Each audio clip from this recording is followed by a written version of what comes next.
Indonesia का अपना एक बहुत बड़ा सिग्निफिकेंस है। इंडोनेशिया मुस्लिम मेजोरिटी रीजन होने के बावजूद भी, मतलब वर्ल्ड की सबसे ज्यादा मुस्लिम पॉपुलेशन इंडोनेशिया में है। इसके बावजूद भी इंडोनेशिया ने जो अपने डिप्लोमेटिक फ्रंट्स मेंटेन करके रखे हैं और जो सारी चीजें इंडोनेशिया के साथ हैं, वो सभी उसे एक स्ट्रॉन्ग फ्रंट और स्ट्रॉन्ग पार्टनर बनाती हैं और अपने आप में एक सिग्निफिकेंस देती हैं। वो कैसे, उसे समझते हैं। सबसे पहला फ्रंट है इंडोनेशिया की लोकेशन। जो इंडोनेशिया है उसकी एक स्ट्रैटेजिक लोकेशन है इंडो पैसिफिक रीजन में, और इंडोनेशिया ऐसी कई सारी मैरीटाइम सी लेन्स को होल्ड करता है, जैसे कि straight of Malacca, straight of सुंडा और स्ट्रेट ऑफ लॉम्बोक, जो कि इंडोनेशिया की पोजीशन को मैरीटाइम फ्रंट पर काफी स्ट्रॉन्ग कर देती है। और इसके बेसिस पर इंडिया और वर्ल्ड की कुछ रीजनल लेवल पर जो ग्रुपिंग्स हैं या फिर रीजनल कंट्रीज हैं, उन सभी को हेल्प करेगा इंडोनेशिया के साथ अपनी मैरीटाइम सिक्योरिटी मेंटेन करने में और कंसिस्टेंट ट्रेड फ्लो को एंश्योर करने में।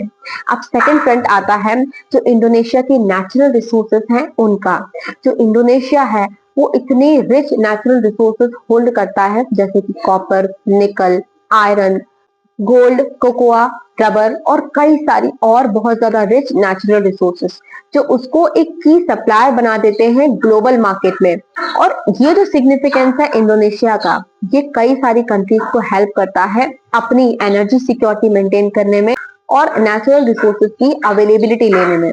इंडिया भी इंडोनेशिया के साथ में अपनी पार्टनरशिप को स्ट्रॉन्ग करके इन नेचुरल रिसोर्सेज की जब अवेलेबिलिटी लेगा, तो वो इंडिया की एनर्जी सिक्योरिटी, एग्रीकल्चर और ऑफ कोर्स इंफ्रास्ट्रक्चर को एंश्योर करने में हेल्प करेगा। इसके अलावा पॉलिटिक्स एंड गवर्नेंस इंडोनेशिया का बहुत स्ट्रॉन्ग फ्रंट है। इंडोनेशिया में मुस्लिम मेजोरिटी में रहते हैं, इसके बावजूद भी इंडोनेशिया ने अपना सिक्योरिज्म का फ्रंट स्ट्रॉन्ग करके रखा है।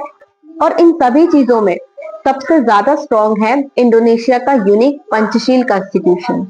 इसके अलावा डिफेंस फ्रंट भी इंडोनेशिया का काफी ज्यादा स्ट्रॉन्ग है। वो ऐसे कि सबसे पहले तो जो इंडोनेशिया है वो एक स्ट्रैटेजिक लोकेशन होल्ड करता है इंडो पैसिफिक रीजन में, और फिलहाल में जो वर्ल्ड डिप्लोमेसी है वो इंडो पैसिफिक रीजन को रीजनल स्टेबिलिटी प्रोवाइड करने, टेररिज्म को काउंटर करने में और चाइना की एग्रेशन पॉलिसी को काउंटर करने में लगी है। इंडोनेशिया का रिसेंट फ्रंट था इंडिया के साथ कि साउथ चाइना सी के लिए एक कोड ऑफ कंडक्ट होना चाहिए, और ये भी इंडोनेशिया को एक स्ट्रॉन्ग डिफेंस एली बनाता है। इसके अलावा इंडोनेशिया ने भारत से ब्रह्मोस मिसाइल की डील भी की है $450 मिलियन की, और इसके थ्रू इंडोनेशिया अपने डिफेंस लेवल को स्ट्रॉन्ग करना चाहता है। जो सभी कुछ इंडोनेशिया के जो मिलिट्री फ्रंट्स और डिफेंस फ्रंट्स हैं, उन्हें वर्ल्ड डिप्लोमेसी में स्ट्रॉन्ग कर देता है। इसके अलावा ग्लोबल डिप्लोमेसी में इंडोनेशिया का बहुत बड़ा रोल है। वो ऐसे कि आसियान ग्रुपिंग, जो कि एक साउथ ईस्ट एशिया की रीजनल ग्रुपिंग है, इंडोनेशिया उसका एक बहुत स्ट्रॉन्ग लीडर है।